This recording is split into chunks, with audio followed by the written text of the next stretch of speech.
Bonjour fidèles téléspectateurs et bienvenue à cette tranche d'animation, la RTN c'est de chez vous. Nous avons le plaisir encore une fois de plus de vous tenir compagnie en cet instant et je sais que vous vous portez bien dans vos maisons. Je sais que cette journée a bel et bien commencé avec la grâce de Dieu bien sûr, qui a fait plaisir à celui qu'on appelle Mathilde Kachala. Je vois Rianne Boubaï, je vois Siro Bolé à la prise de vue. Également je vois Joël Kalonji, le réalisateur. On va, n'est-ce pas, parler aujourd'hui de deux sujets très importants. Nous allons parler du centenaire de l'église kimbanguiste. Ça va commencer déjà le 6 avril prochain, donc de cette année. Du 6 avril 1921 au 6 avril 2021, ça fera pratiquement un centenaire, l'année du centenaire de cette église kimbanguiste. Aussi, nous allons parler de l'entrepreneuriat chez les jeunes. Là, nous allons recevoir le pasteur Ben Niamabo juste à la fin. Mais bon, ça me fait plaisir de pouvoir commencer déjà avec Monsieur Apo Salima, qui est donc le chargé de mission du chef spirituel et représentant de l'église kimbanguiste qui viendra sur ces plateaux. Je vous invite déjà à venir. Également, il sera accompagné de Madame Zola. Elle est professeure à l'université de Lubumbashi. Donc, ce sont eux qui vont justement nous parler du centenaire de l'église kimbanguiste. C'est pas chose facile, hein? Bonjour, Monsieur Apo Salima. Bonjour. Ok. Alors, bonjour, Madame Émilie Zola, professeure. Bonjour, Madame. Très intéressant. C'est avec eux que nous allons brosser sur le centenaire de l'église kimbanguiste. Déjà, comment vous allez, Monsieur Apo Salimba? Oh, très très bien, nous sommes dans la fièvre du centenaire de l'église kimbanguiste. Très intéressant. Et Madame Émilie? Non, tout va bien. Comme l'a dit mon frère Apo, vraiment c'est la joie, étant donné que, disons, totaliser 100 ans, donc les centenaires, c'est pas une mince affaire. Nos grands-parents, nos parents qui croyaient arriver... Les arrière-parents également. Les arrières, pourquoi pas, mais ils ne sont plus avec nous. Mais voilà que c'est nous qui bénéficions de toute cette souffrance qu'a enduré Papa Simon Kimbangu. Très intéressant. Vous bénéficiez de la souffrance de Papa Simon Kimbangu Kiangana. Alors, je reviens à vous, Monsieur Apo Salimba, vous qui êtes le chargé des missions spirituelles. Déjà, comment va la santé des enfants de Dieu dans l'église kimbanguiste? Nous sommes toujours dans la fièvre des préparatifs du centenaire. En tout cas, tout se passe très très bien. Surtout qu'il y aura beaucoup d'activités qui seront organisées. Cette année, bien sûr, je pense qu'à partir de ce mois de février, mi-février, on aura organisé des conférences scientifiques en rapport toujours avec ce centenaire.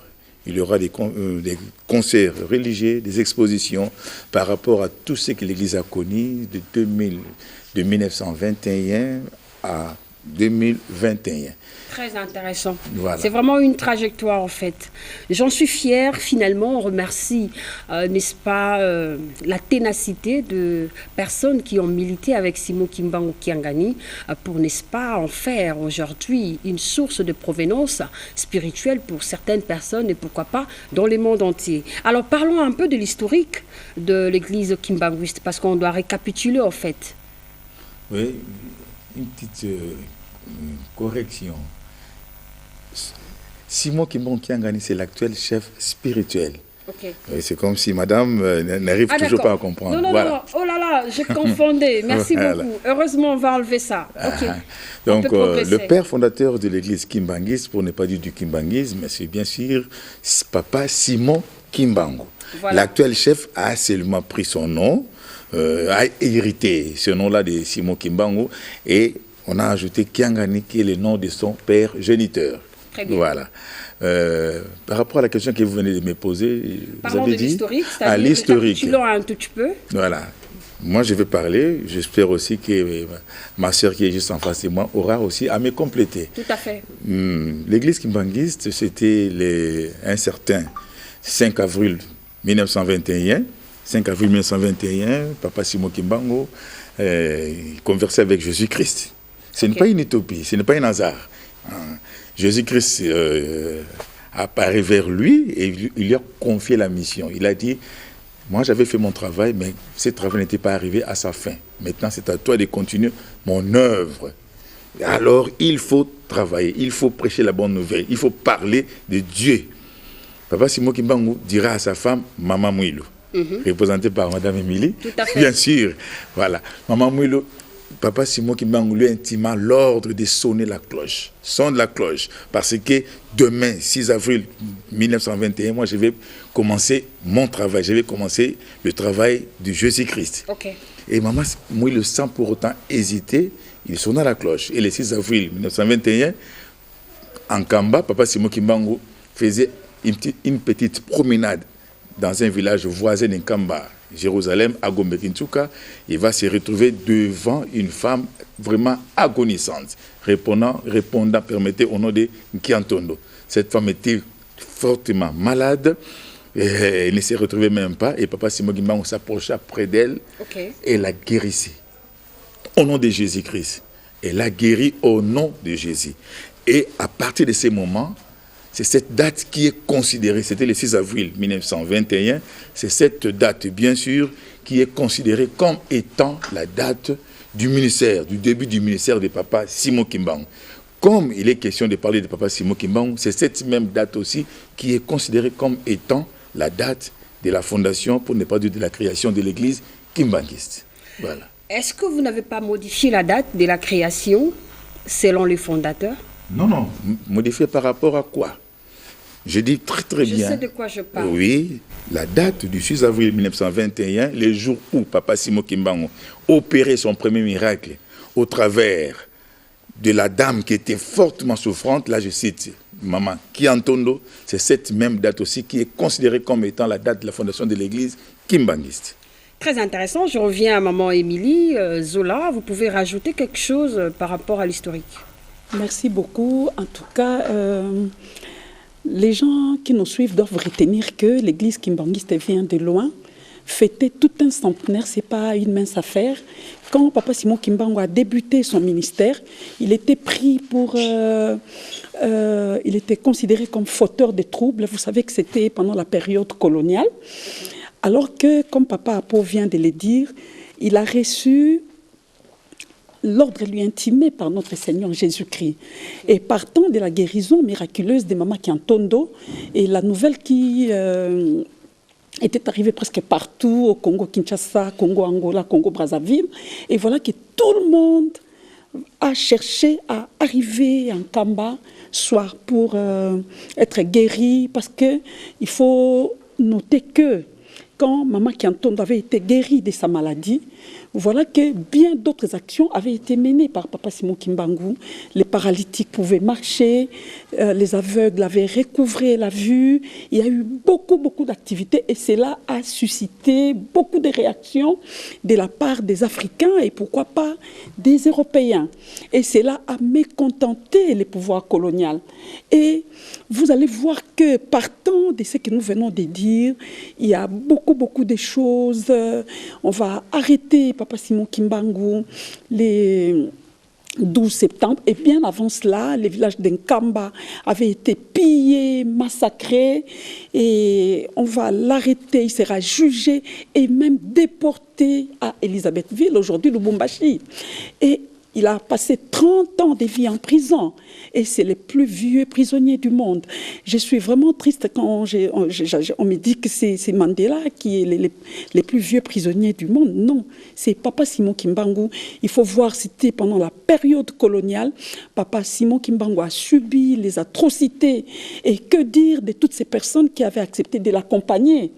Mais ils ont été déportés dans les différents camps de relégation à Kisangani, à Ekafela, à Belingo, Kindu, et lui-même, il sera relégué à Elisabethville pour que son mouvement soit étouffé.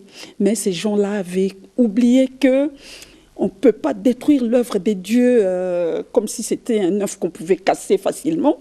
Et les gens qui se retrouvaient dans les différents camps des relégations, ils pouvaient annoncer la bonne nouvelle. Et voilà qu'aujourd'hui, Nkamba, qui était un petit village, aujourd'hui, l'église kimbanguiste est éparpillée dans le monde entier. Je crois que vous le savez, Quand vous allez en Belgique, aux États-Unis, partout, c'est un il y a les travail d'un Kimbangu. révolutionnaire, de quelqu'un qui a écouté et puis il a pratiqué. Voilà. Aujourd'hui, les Congolais sont distraits et ils pensent que le bonheur du Congolais, c'est ailleurs. Non. Nous avons tout ici au Congo. Si les gens pouvaient capitaliser l'esprit même des Papa Simon Kimbangu, qui ne voulait pas qu'on dépende de l'extérieur. Est-ce qu'il y a un livre qui est écrit par rapport à son ministère? Oui, il y a beaucoup d'ouvrages. Par rapport juste à l'historique que vous êtes en train de relater. Oui, il y a l'histoire du Ça se nomme comment? Ça, quel titre l'histoire déjà? du kimbanguisme, écrit par les propres fils de Papa Simon Kimbangu, Papa Joseph Diangenda Kuntima. Il y a beaucoup de choses. Moi-même, je venais de publier un article à l'université Marien Ngouabi à Brazzaville, où j'ai parlé de Maman Mouilou Kiawanga, cette dame qui a pu diriger le mouvement dans la clandestinité. Je vous passe la parole justement pour poser la question, parce que j'ai 2 éléments après votre parler. La maman qui a été guérie, qui a subi la guérison, c'était maman Kiantondo. Voilà. Est-ce que vous gardez les archives où elle a témoigné que Papa Simon Kimbangu l'avait guérie? La question revient à vous. Vous allez répondre, vous deux. Merci. Alors, vraiment, c'est une question pertinente. Vous savez, Kamba avait été pillé le 6 juin 1921. Et pour les colonisateurs, il fallait rafler tous les manuscrits et les amener quelque part. Grâce à la bravoure de Maman Mouilou Kiawanga, qui a pu conserver une partie des manuscrits dans une Dame Jeanne, etc. Bon, je crois, avec la construction du musée Simon Kimbangu, on peut tomber sur des documents d'archives, mais je reconnais qu'il y a beaucoup d'archives au niveau de la Belgique, etc. Et j'espère que ces manuscrits seront rapatriés au niveau du Congo. Ah d'accord. Oui, je l'espère bien, mais je crois que Papa Apo pourra nous compléter. Il peut rajouter un élément par rapport au témoignage, parce que beaucoup de personnes chercheront quand même à revoir l'histoire de cette opération miraculeuse. C'était la tradition orale à l'époque, raison pour laquelle aujourd'hui nous disons qu'il faut qu'il y ait vraiment des écrits. Tel que venait de dire Maman Zola, professeur, la question est très pertinente. Par exemple, il y a une chose que les Congolais de notre pays ignorent, le monde entier aussi ignore. La personne qui avait donné l'argent à un monsieur, un sujet français bien sûr, répondant au nom des Croquet. Il est maître avocat pour plaider la cause de l'indépendance de notre pays. C'était à l'époque, oui, à l'époque. Mais cette personne, c'est Papa Joseph Diangenda. C'est toujours pour répondre à votre question. La question que nous nous posons, est-ce que les archives témoignent en noir sur blanc que Papa Diangenda avait donné son propre argent? Parce que l'État congolais, à l'époque, avait besoin de donner l'argent à ces messieurs pour défendre l'indépendance de notre pays. Papa Diangenda, qui était le Congolais à l'époque le mieux payé, et il occupait une fonction très très importante. À moins que je puisse oublier, Maman Zola aura me complété, je pense qu'il était secrétaire particulier du gouverneur du Congo, de notre pays à l'époque. Il a sorti son argent de sa propre poche. Le chiffre, ça peut aller à 500 000 francs français. Non, 500 000 francs belges, permettez, 500 000 francs belges. Il a remis à M. Coquet, avocat. Et non, Papa Diangenda a donné à son grand frère, Kisolokele, qui était membre de l'ABACO, Alliance des Bakongo. Et Papa Kisolokele, quand il a pris cet argent, il est parti avec chez ceux-là qui faisaient partie de cette alliance des Bakongo. Ils ont pris cet argent, ils nous ont remis à M. Croquet. Et M. Croquet a défendu la cause de notre pays. À partir de là, l'État colonial belge, les Belges nous ont donné l'indépendance. C'est l'histoire, une histoire qu'on nous a racontée. Mais la question que nous nous posons, et nous cherchons à savoir, vérifier de très près où se trouverait les documents prouvant noir sur blanc que Papa Diangenda, c'est bien lui qui avait donné l'argent à M. Croquet, à son grand frère, pour qu'on puisse le remettre à M. Croquet. Donc, ces pays, tel que vient de dire ma soeur, ces pays, la RDC, est l'œuvre de Papa Simon Kimbangu. Je l'ai dit sans embâche. Très bien, nous allons faire également des interviews tout au long de ces centenaires, justement pour associer l'utile à l'agréable, pour essayer un peu d'associer les choses. Il y a des personnes qui ont vécu ça aussi, en dehors de vous, ils vont témoigner. Alors je reviens à madame par rapport à la question que je venais de poser. Je continue à poser parce que vous avez parlé de Maman Mouilou, une femme exemplaire qui avait sauvé en fait l'histoire de son mari. Il a gardé des archives quelque part et tout. Est-ce que vous incarnez en fait le modèle de cette dame?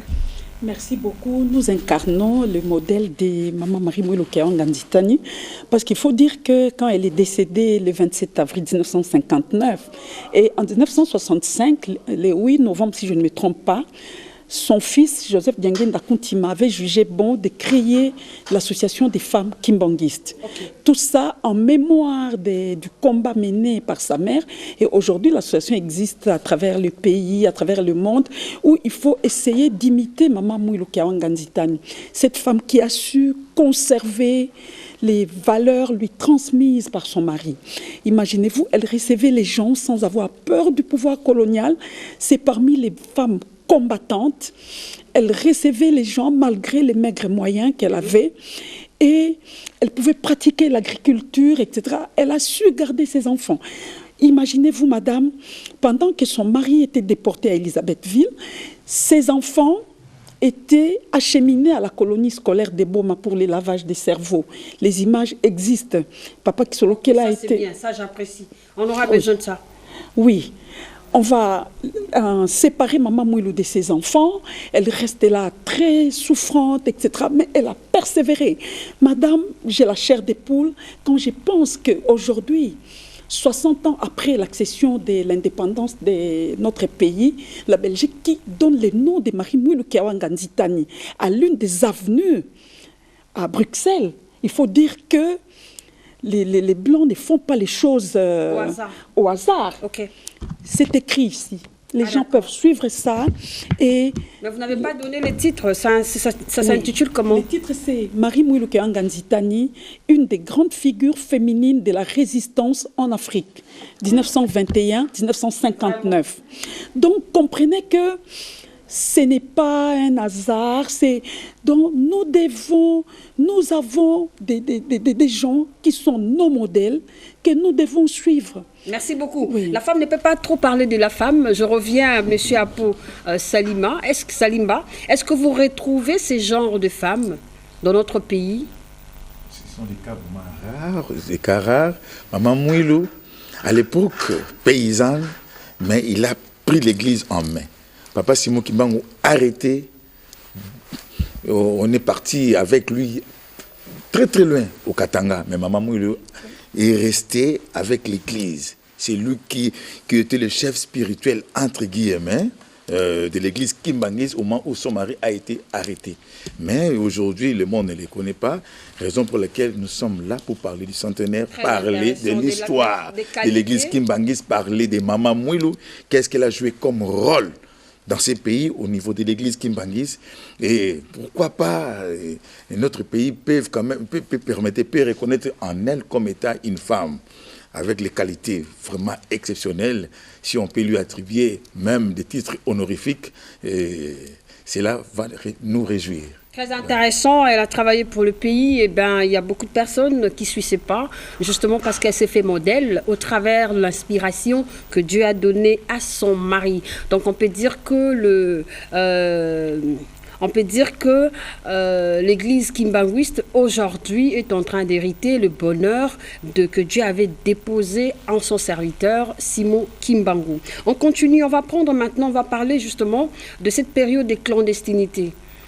On peut dire que pendant cette période, qui dirigeait ce mouvement de clandestinité à cette époque? C'est ce que je venais de dire, c'était Maman Mouilou, okay. Maman Mouilou Kiawanga, qui dirigeait cette période, mais dans la clandestinité, parce que le blanc ne voulait pas voir les noirs prier, surtout les Kimbangis. On a arrêté tous ces gens-là. Et Maman Mouilou, d'une façon ou d'une autre, cherchait quand même à organiser l'église. Elle avait fait l'armée? Non, c'est une question en fait. Une paysanne. Ah d'accord. Une paysanne. Avec ses parents, ses arrière-parents, il y avait de... Non, personne. Avec soldats. trois enfants qui étaient partis en relégation. Le premier avait 7 ans, Papa Gisolokele. Le deuxième, 3 ans. Et les derniers... Non, 7, 5. 7, 5, voilà. Non, exactement, ils avaient eu combien d'enfants? 3 enfants. Ah, d'accord. Papa Gisolokele, Dialungana et Diangenda. Le premier avait 7 ans, le second 5 ans et les derniers 3 ans. Allez-y comprendre. Elle a tenu avec ses enfants qui étaient encore petits. Ce n'était pas facile. Et on empêchait même à ce que les gens puissent assister Maman Moulou et ses enfants. Et quand Papa Diangenda nous racontait ça, quand il était encore vivant, ils arrivaient même à manger des morceaux, des os jetés par les gens. Oui, Papa Diangenda nous a dit, ils sont arrivés même à manger des herbes. Donc ce n'est pas facile. Et aujourd'hui, quand on voit l'église Kimbangiste prendre une grande expansion avec ce que nous connaissons aujourd'hui, ce n'est pas c'est vraiment une grande joie pour nous. Célébrer les 100 ans de notre église, c'est une forte réjouissance. Très intéressant. On peut dire que le 6 avril 2021 sera une journée miraculeuse pour l'église Kimbangiste. Alors je reviens à madame qui représente la date du 24 décembre 1959. Merci beaucoup madame. C'est vrai, comme nous l'avions dit au début, c'était un combat. On ne voulait pas voir les Kimbangistes prier librement. Et voilà que c'était trop. Les Kimbangistes, Papa Diangenda avec les jeunes de l'époque, ils se sont présentés au stade des martyrs pour dire que vraiment nous voulons que nous soyons tués. Okay. Nous ne voyons pas pourquoi vous devez nous bloquer. Et à cause de ces menaces, et on va accorder la liberté du culte aux Kimbangistes. Et ça sera le 24 décembre 1959. La liberté du culte. Donc, madame, c'est un processus. Si vous permettez que je puisse revenir un peu... On aura assez de temps d'en parler. Hein, voilà. Donc, voilà. Donc, c'est toute une lutte menée par Papa Simon Kimbangu qui a commencé en 1921. Il meurt 30 ans après, en 1951. Et Papa Diangenda prend la relève. Et Maman Moulou, bien sûr, quelques années avant de mourir, on va accorder la liberté du culte. Et en 60, Papa Diangenda devait faire des tournées à travers le monde pour convaincre les autres églises, etc. L'église a été adhérée au conseil œcuménique des églises, au conseil des églises de toute l'Afrique. Donc il fallait convaincre le monde entier que c'est une église chrétienne, l'église Kimbangiste bien sûr. Et voilà, il va faire des tournées un peu partout, en Israël, en Australie, à travers le monde, pour convaincre et asseoir les bases nécessaires en vue d'aider, de porter secours aux enfants congolais et pourquoi pas aux autres membres. Très intéressant. Oui. Donc, pour faire asseoir les bases nécessaires, on revient à M. Apo Salimba, justement pour vous poser la question de savoir qui en est l'auteur de l'expansion de l'église Kimbanguiste dans le monde. Parce que l'auteur était déjà mort. Oui, les pères fondateurs n'étaient plus avec nous, bien sûr. Mais les bâtisseurs de cette église, c'est Papa Diangenda. Oui, il a joué un grand rôle. Il était partout. Il a voyagé dans toutes les provinces de notre pays. Il était parti hors même du pays pour asseoir l'église. Donc, le bâtisseur, Papa Diangenda, mais de commun accord, toujours avec l'appui de ses frères. Papa Gisolokele, Papa Dialungana. Donc, s'il faut parler de l'église Kimbangiste, donc on ne peut pas dissocier les 3 enfants de Papa Simon Kimbangu. Tous jouaient un grand rôle. Papa Gisolokele du côté administration, Papa Dialungana en Kamba pour la construction. Voilà. Donc, ils marchaient toujours de commun accord dans un bon chemin, un droit chemin, tous ensemble, mais sous la coordination de leur frère cadet, le Benjamin. Là, je cite Papa Joseph Diangenda Kuntima. Très bien, parce qu'il gardait la vision de leur papa. Merci beaucoup. Alors, je continue justement avec maman Émilie Zola. J'aimerais quand même que vous puissiez brosser en quelques lignes quelques grandes réalisations de Kimbanguisme, des Kimbanguistes, voilà. Merci beaucoup. C'est pertinent aussi vu les temps. Okay. Mais je dois évoquer secteur par secteur, par exemple. Hein. Je parle de l'enseignement ou de l'éducation, où en 1961, voilà, Papa Diangenda qui va ouvrir les écoles, parce qu'il faut dire que dans les écoles catholiques protestantes, les enfants kimbanguistes étaient chassés, mais Papa Dianguienda a pu créer... Vous pouvez quand même nous donner la raison, pour ceux-là qui ne connaissent pas l'histoire. Oui, vous savez, la politique du blanc... Brièvement, en fait. Oui, c'était divisé pour mieux régner. On a présenté Papa Simon Kimbangu comme un fauteur de troubles. Les kimbanguistes ne sont pas chrétiens, etc. Alors, pour Papa Dianguienda, il fallait ouvrir des écoles pour recevoir tous ces enfants kimbanguistes qui étaient chassés à gauche, à droite. Vous êtes passé par là? Vous avez l'éducation kimbanguiste? Malheureusement, je ne suis pas passée par ces écoles, mais partout à travers les pays, les écoles kimbanguistes existent, où on accepte même les enfants d'autres confessions religieuses. Les hôpitaux, je prends l'hôpital de Kimbantseke, cet hôpital qui reçoit des malades et des malades, il y a la morgue qui existe, et les Congolais en bénéficient. Donc, comme Papa Apo l'a dit, c'est un grand bâtisseur, Papa Dianguienda. Et je prends par exemple du côté agriculture, élevage. Mais il y a à Lutendele, actuellement, les mamans les femmes kimbanguistes ont ouvert les poulaillers. Ok, d'accord. Où on vend les œufs. Et il y a l'agriculture qui est pratiquée. Allez en Kambassé, les projets Colonna, Pekobokola. Madame, quand je parle de tout ça, moi je suis chercheur, je vois comment aujourd'hui les frontières sont fermées, mais si les Congolais pouvaient capitaliser tout ce que Papa Simon Kimbangu avait dit, Papa Dianguienda, son souci, mais nous n'allons pas mourir de faim. Nous ne devrions pas dépendre de l'extérieur, parce que nous avons tout. La terre est arable. On pouvait pratiquer l'agriculture, l'élevage, et chacun de nous pouvait avoir un poulailler, ceci, cela.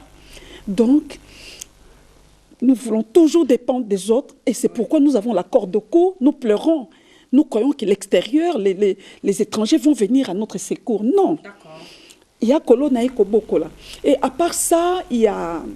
Je vous laisse donner seulement un, parce que prochainement, on va énumérer certaines choses. Il y a beaucoup de choses, madame, mais je crois que avec ces contacts... Vous avez également une bibliothèque ou des bibliothèques? Bon, disons, au niveau des Nkamba, la bibliothèque doit être opérationnelle, mais c'est vrai, il y a la théologie, l'université Simon Kimbangu à Lutendele. Disons, c'est l'université qui existe. Et il y a aussi la bibliothèque là-bas, mais personnellement aussi, j'ai ma petite bibliothèque où j'essaie de me documenter en vue d'arriver à parler de tout ce que je suis en train de dire ici au public. Parce qu'il faut des preuves palpables. Et tout à fait, surtout ça, ce qu'on fait la télé. Alors, fidèles téléspectateurs, nous parlons de ce grand événement qui aura lieu le 6 avril 2021, justement parce que Simon Kimbangu a concouru à une vision et il a réussi, en fait, à installer la généalogie, en fait. Alors, je reviens à vous, Monsieur Apo Salimba. Nous aimerions quand même savoir pourquoi cet événement sera, n'est-ce pas, organisé à Kamba. Pourquoi pas à Kinshasa? Pourquoi pas dans des provinces? Kamba, c'est le siège international de l'église Kimbangu. On n'en disconvient pas. Partout, il y aura des festivités. C'est chaque année que ça s'est passé là-bas ou comment? Non, pour les grands événements, nous nous retrouvons toujours en Kamba, Nouvelle-Jérusalem. Voilà. Mais l'événement sera célébré partout au monde. Mais la base, le 6 avril 2021, c'est en Kamba. Et je ne sais pas, madame, vous êtes sans ignorer que c'est le chef de l'État lui-même, son Excellence, Monsieur Antoine Félix Tshisekedi, qui a accepté de patronner ces grands événements. Ces festivités du 6 avril 2021 du centenaire de l'église Kimbangu. C'est pourquoi c'est une prophétie qui vient de se concrétiser. Papa Simon Kimbangu l'a si bien dit en 1921. Dans les jours à venir, là il s'adressait aux Blancs qui l'ont arrêté, les Belges. Dans les jours à venir, l'homme noir deviendra l'homme blanc. Le blanc deviendra noir. Non pas par le changement de couleur de peau, mais à travers les grandes fonctions qu'occupait le blanc à l'époque. Il prédisait déjà pour dire que dans les jours à venir, ces mêmes fonctions seront occupées par les noirs. Vous m'avez arrêté, toujours Papa Simon Kimbangu, je ne suis pas seul, mais avec 37 000 personnes représentant 150 000 martyrs, 150 000 personnes. À l'époque, allez-y comprendre, 1921, parce que, comme venait de dire le professeur, il y avait vraiment un engouement des gens au travers des miracles coopérés, Papa Simon Kimbangu qui venait en Kamba. Et Papa Simon Kimbangu disait, ce pays sera dirigé par un natif, un fils de ces pays, un Congolais. Aujourd'hui, quand Papa Félix Tshisekedi, le chef de l'État, lui-même accepte de patronner cet événement, donc c'est la prophétie qui vient de se réaliser. Très intéressant. Je reviens au professeur justement pour nous donner la vraie raison du patronage du chef de l'État, Félix Antoine Tshisekedi, dans cet événement. Nous savons que Simon Kimbangu, c'est quelqu'un qui a donné beaucoup pour ces pays, mais donnez-nous quand même la vraie raison pour partager à nos téléspectateurs. Merci beaucoup, madame. C'est vraiment pertinent. Tout ce que Papa Apo vient... C'est ça, c'est vrai. Le président de la République de la RD Congo a accepté de patronner ces grands événements. C'est une très très bonne chose. Nous lui disons un grand merci parce que ça c'est une grande reconnaissance vis-à-vis de l'action, de l'œuvre de Papa Simon Kimbangu. Papa Simon Kimbangu, oui, de sa mémoire. Papa Simon Kimbangu, c'est un Congolais. Alors, comment voulez-vous accorder une certaine importance à un étranger et n'est pas privilégier les actions des propres fils du pays. Donc ça, c'est quelque chose qu'il ne faut pas oublier. C'est très, très important. Et le musée qui est en train d'être construit. Ça aussi, on allait parler, mais vous allez quand même parler juste un peu parce qu'on a passé de temps aujourd'hui. Imaginez-vous, c'est pour la fierté de notre pays, le Congo. Le musée. Je crois que vous allez voir les images, ce n'est pas n'importe quel musée, mais c'est pour la fierté de l'église kimbanguiste, bien sûr, de la RD Congo, de l'Afrique et pourquoi pas du monde. On va voir les gens venir de loin pour aller visiter ces musées. Et combien d'argent va rentrer dans la caisse de l'État, par exemple? Parce qu'ils vont payer les billets, ils vont séjourner ici. Les logements et tout ça. Et... Donc, c'est ça un peu la vision. Donc, il y a beaucoup de choses. Et dans les musées, on va exposer des ouvrages, les documents d'archives, beaucoup de choses. Et ça va nous permettre d'accorder une certaine importance à notre identité, madame. Vous savez, beaucoup de Congolais ont perdu leur identité. Nous voulons copier les Blancs, c'est bien, mais notre propre identité.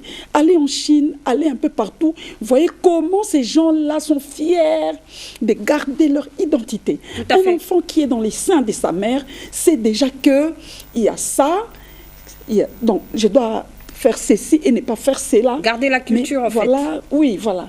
Ça nous permet de garder notre identité, notre culture, les combats menés par Papa Simon Kimbangu. Très intéressant. Oui. J'avais plusieurs questions aujourd'hui, mais je ne sais pas tout brosser, vu que c'est quelqu'un qui m'inspire aussi au travers de cette discussion. Mais sinon, on va s'arrêter par cette question, la particularité de l'événement du 6 avril prochain. Monsieur Apo. La particularité, il aura la présence de plusieurs autorités politico-administratives du pays, hormis les différentes personnes qui vont assister, permettre à cet événement. Le président de la République lui-même, en sa qualité de chef de l'État, il a estimé mieux de prendre part à cet événement avec le musée que Maman Zola vient de dire. Le président a dit, ce jour-là, le 6 avril 2021, je serai en Kamba, je vais couper les rubans symboliques et je ne ferai pas un jour, non pas 2 jours, mais 3 jours. Ah d'accord. Voilà. Donc c'est cette particularité vraiment remarquable de la présence d'un grand homme d'État, en l'occurrence le numéro 1 de ces pays. Très bien. Donc, vous devez garder, en fait, les vertus qu'a donné Simon Kimbangu pour la croissance de l'église kimbanguiste. Je vous remercie d'être venu. Je crois que prochainement, on va brosser certaines choses ou alors on va parler aussi de la personne de Simon Kimbangu pour inspirer la jeunesse congolaise parce qu'ils font partie des personnes qui ont laissé des empreintes indélébiles dans notre pays, la République démocratique du Congo.